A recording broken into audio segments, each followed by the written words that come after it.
je vais faire juste une petite étude comparative entre ce que tu gagnes et ce que tu perds. Et que tout Africain qui va suivre cette vidéo, toute personne qui va suivre cette vidéo, vous allez savoir vraiment enfin comment vous allez redéfinir vos activités, vos champs de vision pour devenir la meilleure version de vous-même. Malheureusement, la plupart des cas, les gens se focalisent sur ce qu'ils gagnent. Et moi, je veux qu'aujourd'hui, dans cette vidéo, tu refasses un petit bilan de ce que tu as perdu ou du moins de ce que tu perds. Parce qu'il est souvent important de voir ce qu'on gagne, mais il faut mesurer ce qu'on perd. Par exemple, lorsque tu fais le plein de ton réservoir pour voyager, et si se trouve que le réservoir est en panne, c'est-à-dire que c'est percé, et qu'à chaque kilomètre, tu perds près d'un quart de litre, je ne suis pas sûr que tu pourras faire 300 km parce que là, tu vois que tu avances, la voiture avance, mais il faut quelqu'un pour te dire, mais mon ami, regarde, ton essence est en train de couler. Je viens de résumer la vie de plusieurs personnes en Afrique qui se disent professionnels, qui se disent salariés, qui se disent vraiment, moi je suis arrivé. Je ne suis pas en train de juger quelqu'un, je veux seulement que vous regardez ce que vous perdez parce que nous sommes tous appelés à cohabiter ensemble. Si tu dis vos enfants, les gens qui n'avancent pas, qui ne veulent pas bosser, qui ne veulent même pas changer de paradigme, qui ne veulent pas désinstaller le logiciel, je dirais, appauvrissant, qui se trouve dans leur cerveau et réinstaller un vrai logiciel du 21e siècle. Pour ces gens-là, ils vont se dire, ah bon. Mais vous oubliez que vous faites des enfants et vos enfants vont en circulation. Vos enfants sont obligés ils peuplent. Donc chacun de vous contribue de façon directe ou indirecte à l'épanouissement de la société ou bien à l'assombrissement de cette société. Aujourd'hui, on est dans un monde où on dit, bon, on ne sermonne pas l'enfant de quelqu'un, on frappe pas. Mais il faut que le quelqu'un là aussi applique des stratégies gagnantes. Parce que quand tu te lèves le matin, tes enfants sortent.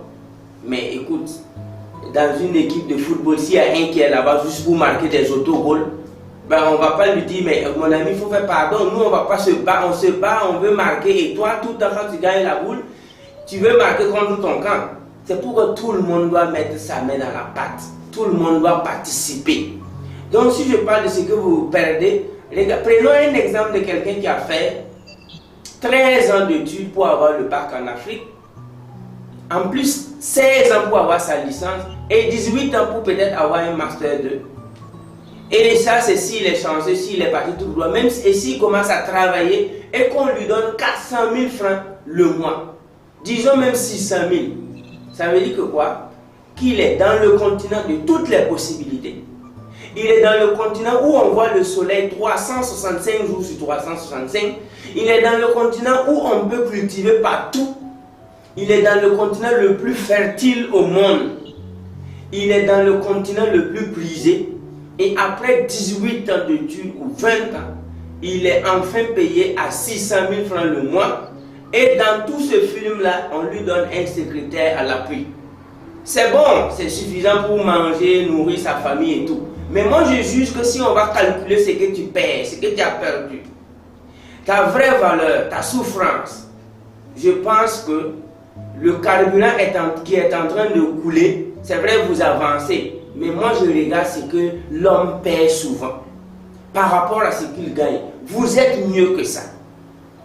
Moi, je pense que dans ce continent africain que j'ai pris vraiment le temps d'étudier, quelqu'un qui gagne 600 000 francs le mois devrait brandir un CEP ou bien à la limite un BPC. Ça, c'est l'extrême maximum. C'est-à-dire il a fait de longues études. À partir de bac, en montant, je ne veux pas qu'on embrouille nos petits frères en disant que vraiment, après toutes ces années d'études-là, cette somme-là, c'est gage de succès. Parce que si on va repartir, cultiver rien que la terre, élever des poulets, des moutons, cultiver des moringas, cultiver de la salade, de la tomate, si on va repartir, prendre au maximum 1 hectare et se concentrer là-dessus, faites le calcul vous-même. Moi, j'ai des étudiants un de mes étudiants qui avait eu un concours, il a fait la licence, il avait eu un concours et puis on était en train de le payer 350 000 francs le mois. Imaginez quelqu'un qui a 27 ans et à 26 ans, il a 350 000 le mois. Il est venu me voir parce qu'ici on paye. Ici tu payes, ça fait 26, avant c'était 25 000 francs pour 15 minutes de consultation dans mon bureau. Il a payé ses 25 000. Et il est venu dire, coach, il faut que tu me parles. Mais moi, j'ai été clair avec lui. Aujourd'hui, il a abandonné après. Aujourd'hui, le jeune homme se taille minimum 100 000 francs chaque 2 jours. Chaque 2 jours. Faites le calcul vous-même. Quelqu'un qui peut avoir 100 000 francs chaque 2 jours. La semaine fait 7 jours. Si c'était 8, on allait diviser rapidement par 2 pour trouver 4 et multiplier et dire qu'il a 400 000 par semaine. Mais disons qu'il a à peu près 300 000 francs par semaine.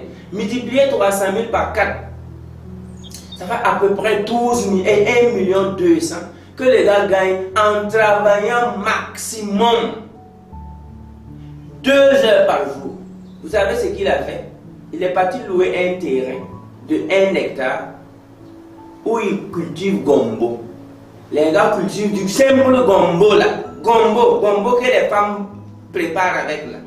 Et aujourd'hui, ce sont les femmes qui se battent dans son champ pour non seulement récolter les gombos elles-mêmes et lui payer son argent. Lui, il ne fait qu'aller s'assurer qu'on continue d'arroser normalement comme il se doit. Et il a même mis un fourrage là-bas. 1 hectare de gombo. Et il n'a même pas exploité toute la superficie de façon, je dirais, efficiente. Il amasse minimum 1 200 000 francs sur une superficie d'1 hectare.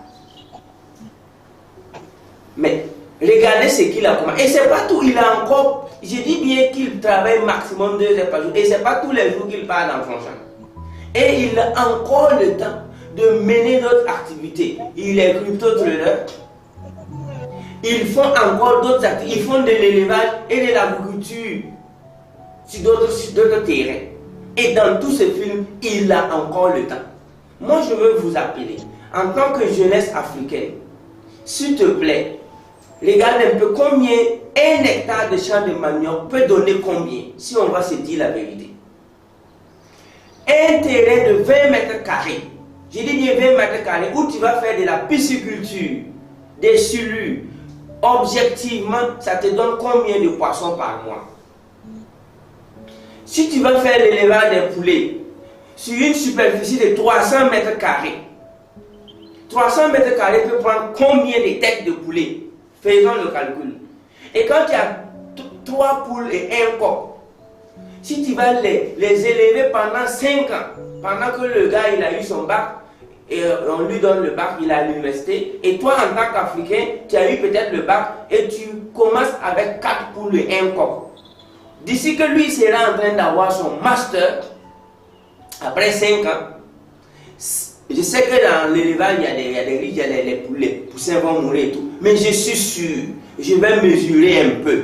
En 5 ans, ce que 4 poules et 1 coq peuvent faire, je sais qu'à la 3e année, si le gars n'a rien eu par mois dans ces 300 mètres carrés, l'extrême minimum, au pire des cas, c'est 2 millions par mois. Ça c'est au pire. Les éleveurs, je suis associé à plusieurs éleveurs et j'ai des éleveurs qui donnent des formations à mes étudiants un peu partout. Et ils seront en train de rire dans cette vidéo parce que eux-mêmes ils savent avec moi que sur un terrain de 300 mètres carrés, si on met un coq et 4 poules pour 4 ans d'assiduité, en appliquant toutes les règles de l'élevage, c'est pas 3 millions par mois il va avoir là-bas. C'est pas possible, rien qu'en vendant les œufs.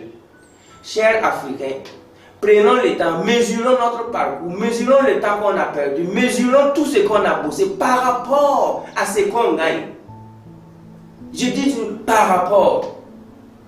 Donc, nous sommes en train de perdre plus que ce que nous devons gagner. 1 million par mois pour un bachelier en Afrique, excusez-moi de vous dire, c'est de la merde. Parce que quand moi j'ai eu le bac, quand je suis allé dans les universités, je suis redevenu vendeur ambulant. Et je vendais dans les rues et les gens se moquaient de moi.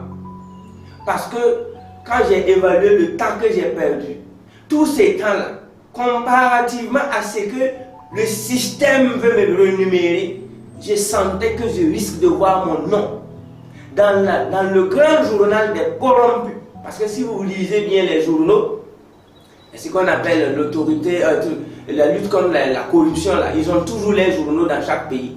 Et à chaque fois quand tu vois un nom là-bas, c'est pas le CEP. Si tu as le CEP, ton nom ne peut pas sortir dans le journal des corrompus. Avec un bac, tu es encore petit pour voir ton nom dans la liste du journal des corrompus. Avec la licence même, c'est pas évident. Il faut aller loin, très loin, pour pouvoir un jour te voir cité dans la liste de ceux qui ont volé la nation. Tout ça, c'est quoi? Parce qu'on a souvent refusé d'être objectif. Quand tu commences à revenir grand, quand tu commences à avoir 40 ans, 50 ans, et tu évalues ce que tu as perdu, ce que tu aurais dû être, si tu avais appris, qu'est-ce qui va suivre? Tu seras tenté par la corruption. Et si c'était souvent, la facilitation est différente de la corruption. Parce que moi-même, souvent, quand on n'est pas dans les services, si toi tu dis que tu es un entrepreneur, ta main ne s'étend pas, mais ton dossier va pourrir. Moi, la facilitation, ça c'est un autre business. Mais la corruption, c'est quand tu mets en péril l'avenir de toute une nation, d'une génération, des enfants, des orphelins, juste pour ton ventre. Ça c'est plus que de la corruption. Mais facilitation, imaginez quelqu'un qui est très discipliné dans son travail, ton dossier vient sur sa table rapidement, ça passe, et toi dans la même journée, parce qu'il a traité rapidement ton dossier, tu as eu 10 millions. Quand même, tu vas lui donner au moins 300 000 ou 200 000 pour qu'il boive de l'eau. Ça, c'est pas de la corruption, c'est de la facilitation ou du moins de la reconnaissance. Donc, évaluez vous-même, chers diplômés africains, si tu devais cultiver, élever poisson, si tu devais élever poulet, si tu devais cultiver manioc, si tu devais cultiver igname, si tu devais avoir un champ de moringa, si tu devais avoir un champ de salade, un champ de gombo, un champ de d'oignons, combien serais-tu en train de gagner? Si tu réponds à cette question, en tout cas, on va te compter parmi les riches, parce que il y a des pays où quand on va très très loin à l'école, ce n'est pas pour compter l'argent, c'est pour compter l'avenir. C'est-à-dire, l'argent ça coule, on te met dans des conditions de haut niveau. Mais si à un certain moment tu rentres pour dormir et tout ce qui te passe dans la tête, c'est que toi si tu gagnes, tu vas voler. S'il y a une affaire, peu importe le degré de morale de ce business ou du moins de cette affaire, toi tu vas le faire parce que tu n'as pas encore de parcelle, tu n'as pas encore de maison, tu n'as pas encore construit. C'est ce qui traverse la tête de la majorité des travailleurs. Parce qu'à un certain moment, voler n'est plus, ce n'est plus vraiment un péché pour eux. Tant qu'il y a un projet où on va prendre pour nous, on prend. Tout ça parce que quand il était jeune, il n'a pas pris une feuille pour calculer combien même te suffit pour vivre. C'est pourquoi, avec nous, vous pouvez toujours freiner. Freinez et faites quelque chose parallèlement à ce que vous faites. Freinez, réfléchissez, lisez. Arrêtez les commentaires bizarres parce qu'on est en train de nous échauffer pour rentrer dans le 21e siècle. Et le 21e siècle, l'argent sera comme juste WhatsApp. Quand tu croises quelqu'un aujourd'hui, tu ne demandes pas son numéro de téléphone, tu demandes, s'il te plaît, donne-moi ton WhatsApp. Si le gars il est bien foulé, bien jeune, 26 ans, 25 ans, et il te répond, je n'ai pas de WhatsApp. Tu dis, mais tu es Telegram. Il dit, il n'est pas sur Telegram. Facebook, il n'en est pas. Il n'est sur aucun réseau social. Mon ami, ce n'est pas évident que tu vas faire business avec ce monsieur. C'est la même chose. Dans 5-10 ans, quand toi tu vas dire que tu n'as pas 1 million, quand toi tu vas dire qu'avoir 100 000 c'est compliqué pour toi, on va tout simplement partir te laisser. Parce que l'argent va couler et l'argent même devrait couler comme les numéros de téléphone. Chacun devait avoir au moins le minimum. Tout le monde ne va pas payer guette privée. Tout le monde ne pourra pas construire des maisons et qui pourront recevoir 1000 invités, 500 invités. Non, tout le monde ne pourra pas. Ça, je ne vais pas vous mentir avec les pensées de possibilités. Si chacun veut payer guette privée, mais tout le monde a le droit de compléter le besoin physiologique de la pyramide d'Abraham Maslow. Quand vous prenez la pyramide d'Abraham Maslow, il y a au moins 5 besoins. Le premier besoin qui consiste, le besoin physiologique, manger, s'habiller, dormir, boire, ça fait plus de 60 ans que tout un continent redouble la classe de CP1. Le CP1 de la vie, c'est la pyramide d'Abraham Maslow. Besoin physiologique, manger, s'habiller, s'abriter. Et il y a des pays qui ont redoublé ici. Pendant 25 ans, manger, boire, dormir est une équation, je dirais même une équation de 20 degrés à résoudre pour eux. Quand on va finir de manger, boire, dormir, vous savez qu'il y a encore 4 étapes.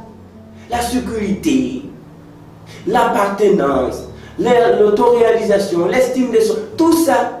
Mais il y a des pays aussi, ils ont atteint le niveau d'autoréalisation. Mais je pense même qu'ils sont en train d'ouvrir un 6e besoin qui est le besoin de délirer un peu. C'est-à-dire, je ne vais pas juger les gens, mais il y a des gens quand même, il y a des pays quand ils votent les lois. Moi je suis assis dans mon bureau, j'ai dit voilà des gens qui ont complété tous les besoins physiologiques, besoin de sécurité, besoin d'appartenance, besoin d'estime de soi, besoin d'autoréalisation. Et ils sont en train d'ouvrir la pyramide d'Abraham Maslow pour un 6e besoin de délirer. Besoin de délirer. Paradoxalement, quand j'étais interprète, il y avait un monsieur là, un Américain, qui était en train de pleurer. Il pleurait dans sa piscine, il pleure. Moi, je le rejoins. Je dis, mais mon ami, why are you crying? What can I do for you, man? What's happening? Et les gars, ils ne pouvaient même pas m'expliquer ce qui se passe. C'était en 2010. J'ai dit, tell me, I can help you. Les gars, vous savez, écoutez-moi, c'est quelqu'un qui m'a dit que c'est la police qui a arrêté son chien aux États-Unis. Comme lui, il est venu au Burkina, son chien est sorti pour se promener et la police a arrêté son chien et sa soeur l'a appelé dit. Donc, et puis il a pris une bière, là, il est dans la piscine, il boit en pleurant. Moi, comme ça, en 2010, 2000 francs, c'était du bon boulot pour moi. Donc, quand j'étais parti pour le consoler, moi-même, je ne savais plus quoi dire. Moi, j'allais les gifler.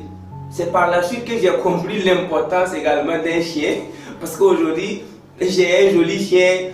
Pour mon enfant, on a quand même, j'aime les chiens aujourd'hui et un jour mon chien est sorti, il a fait une semaine, il n'est pas venu. J'étais triste, mais je n'ai pas pleuré comme lui. Mais lui, il pleurait.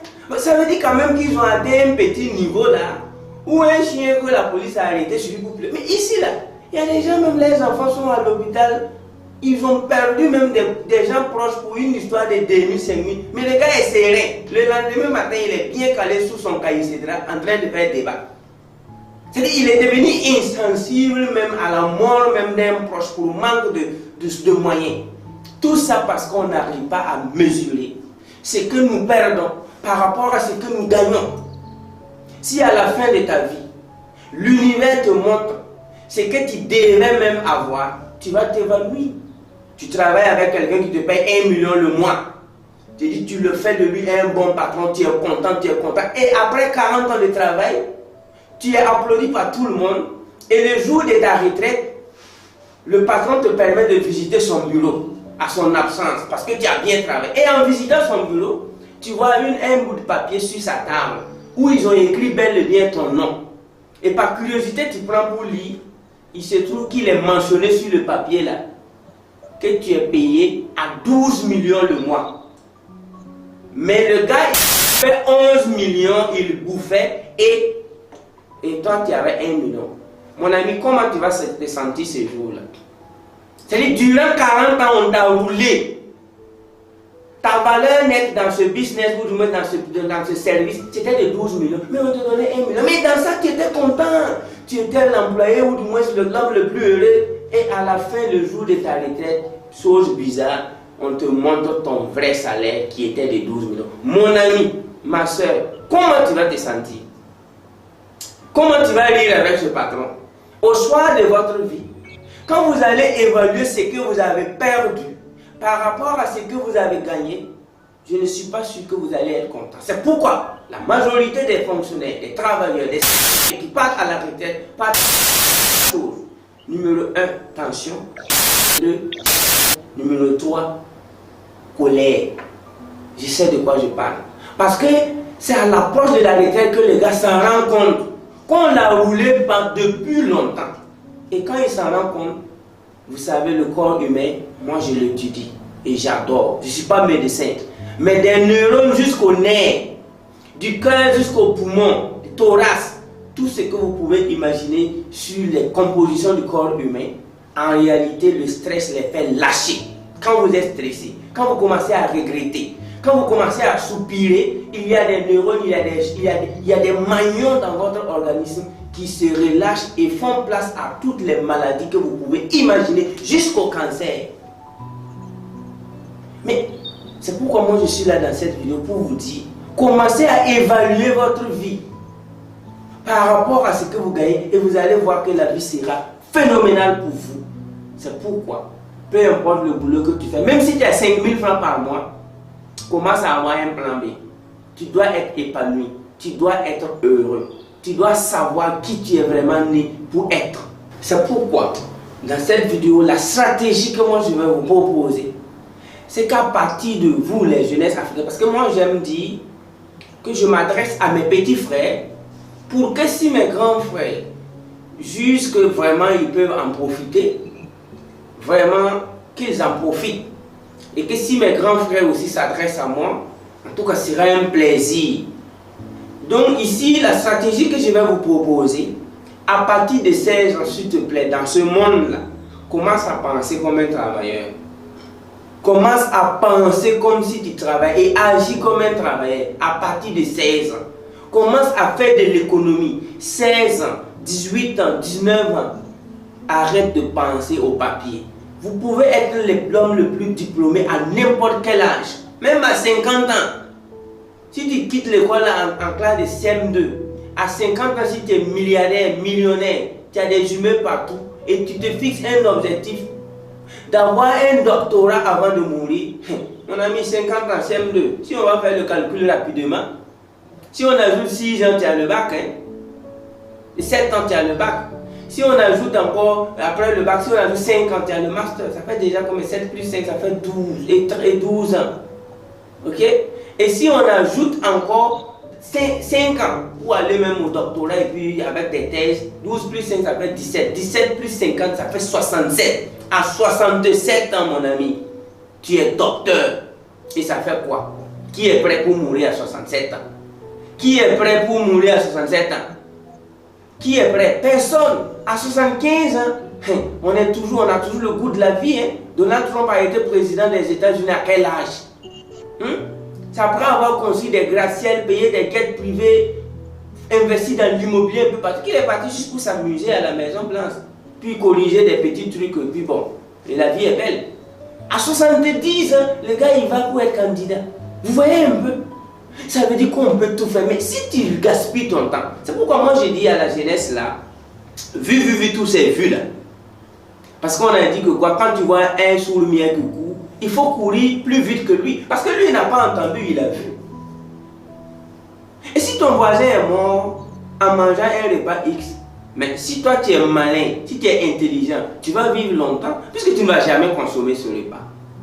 Observons ce qui s'est passé. C'est que la chose a fait à nos frères, à nos tontons, à nos tantis. Observons ça et prenons conscience. C'est pourquoi à 16 ans, il faut penser travailleur. À 18 ans, pense travailleur. Et commence à rédiger ta démission à partir du moment où tu as 30 ans. Là, je m'adresse à mes petits frères de 15 ans en montant. À partir de 30 ans, arrête immédiatement de penser salaire. Si tu n'as pas peut-être 2 millions, 3 millions le mois, à 30 ans, arrête de te comporter comme un salarié. Arrête de penser salarié. Mais tu peux commettre tous les erreurs, tu peux travailler dans toutes les entreprises si tu veux. De 16 à 25 ans. Et si tu veux aller ajouter, tu ajoutes jusqu'à 30. Et à 30 ans, tu dois être un homme libre de tes mouvements. À 30 ans, tu dois aller entreprendre. Mais si à 35 ans, c'est toi qui trimbales des papiers pour passer concours, parce que l'État a dit qu'on peut insister, essayer toutes ces chances jusqu'à 37 ans. Ah, mon ami, la vie c'est une question de stratégie. Donc soyez des stratèges. Soyez des stratèges et vous allez voir, vous allez rendre l'Afrique le continent vraiment le plus beau de tous les continents. Mais ça, c'est du hard work. C'est un travail de titan qu'il faut abattre. Sinon, le continent restera comme ça. Mais si vous, la jeunesse africaine, la jeunesse la plus nombreuse de toute la planète Terre, tant que vous n'allez pas appliquer des stratégies, Je suis désolé, I'm sorry for you. À partir de 30 ans, tu aurais peut-être travaillé juste pendant au moins 10 ans ou bien 15 ans d'expérience.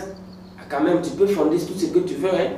Tu peux fonder tout ce que tu veux. Mais si c'est à 30 ans que tu veux être salarié et puis c'est à 50 ans que tu veux venir entreprendre, ah mon ami, you got to think twice and think smart because you are born to shine. Message de frère à frère, d'homme à homme, because I really, really love you, because Africa is the future, because you are born to shine, because you are born to win, because you are born to inspire, because you are born to lead, because you are born to let a kind of legacy for your children and your grandchildren and for the world. Africa is the future.